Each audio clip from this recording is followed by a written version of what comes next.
The recent so-called 12-day war refers to a conflict between Israel and Iran that began June 13, 2025. Long-standing tensions, particularly over Iran's nuclear program and regional influence, had escalated to the point that Israel launched Operation Rising Lion, a surprise attack targeting Iran's nuclear facilities, ballistic missile infrastructure, and key military and scientific personnel. The operation was framed as a preemptive strike to prevent Iran from developing nuclear weapons. Iran responded with missile and drone attacks on Israel, marking the start of the 12-day conflict. The shortness of the war was reminiscent of the Six-Day War of June 1967, when the Jews regained all of Jerusalem. Long, drawn-out conflicts seemed to be the norm, like the ongoing conflict between Russia and Ukraine. The Crusades lasted nearly 300 years, and the so-called 100-year war was waged between England and France.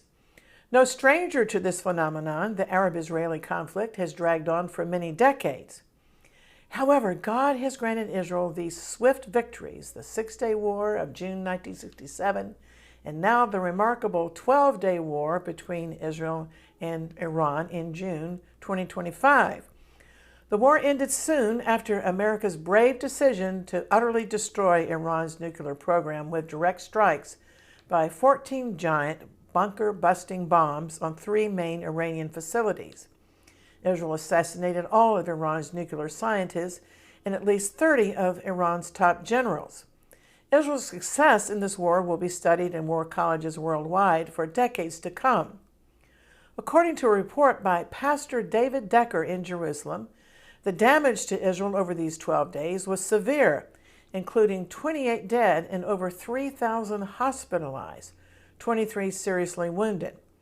550 ballistic missiles were aimed at Israel, of which 36 made impact, all over central and northern Israel, but especially in the greater Tel Aviv area, where over 1 million Israelis barely left their shelters for 12 days and nights. About 15,000 Israelis were rendered homeless, filling Israeli hotels with refugees rather than tourists. The total damage to the Israeli economy was close to $10 billion. Israel intercepted over 90% of missiles and knocked all of the 1,000 drones out of the sky except for just 2. Christian Zionist Mike Huckabee, the first overtly born-again Christian to serve as America's ambassador to Israel, had a key role to play in assuring swift victory for Israel. Outside of Christian media, this story has not been told, according to Pastor Decker. Huckabee himself is an ordained pastor, Southern Baptist, who frequently attends an evangelical church in Jerusalem, together with his wife Janet and a few bodyguards. Huckabee was led by God to send a special text message to the president just 5 days into the conflict. The historic message reads in part, "Mr. President, God spared you in Butler, Pennsylvania, to be the most consequential president in a century, maybe ever. The decision on your shoulders I would not want to be made by anyone else. You have many voices speaking to you, sir, but there is only one voice that matters, his voice. No president in my lifetime has been in a position like you, not since Truman in 1945. I believe you hear from him, and that voice is far more important than mine or anyone else's." Well, it's very interesting that President Trump reposted the entire message on social media. Then, about 3 days later, President Trump issued the fateful order that started the process of eliminating Iran's nuclear program.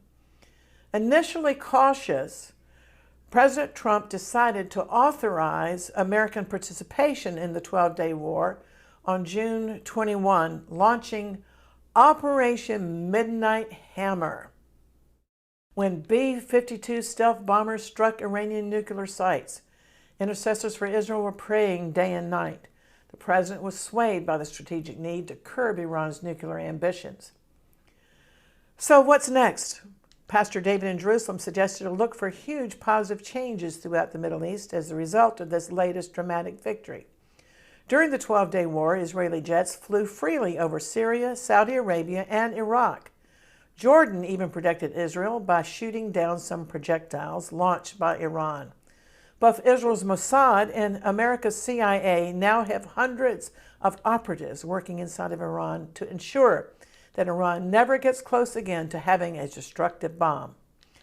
After Bibi Netanyahu's third and latest visit to Washington during Trump's new administration, America and Israel will probably head a coalition of Arab nations, including Egypt, Saudi Arabia, and the UAE, to start rebuilding Gaza after Hamas is driven out in the near future and all remaining hostages being held in Gaza are brought home.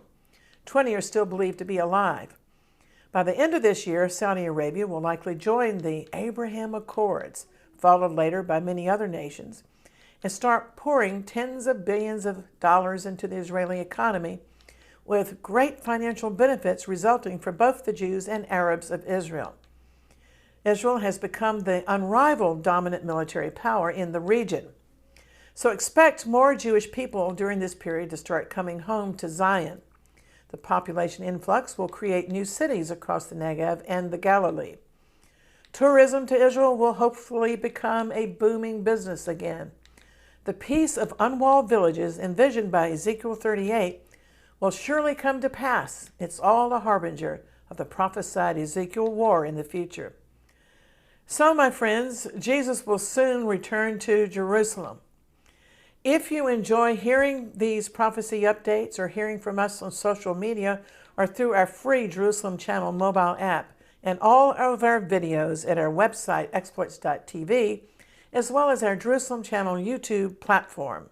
A reminder, sign up for our weekly email alert called Exploits, based upon Daniel 11:32, declaring the people who know their God will be strong, not weak, and will accomplish exploits, meaning the works of the Lord in the remaining time before his imminent return. Keep praying for the peace of Jerusalem. Shalom. Maranatha. I'm Christine Darg.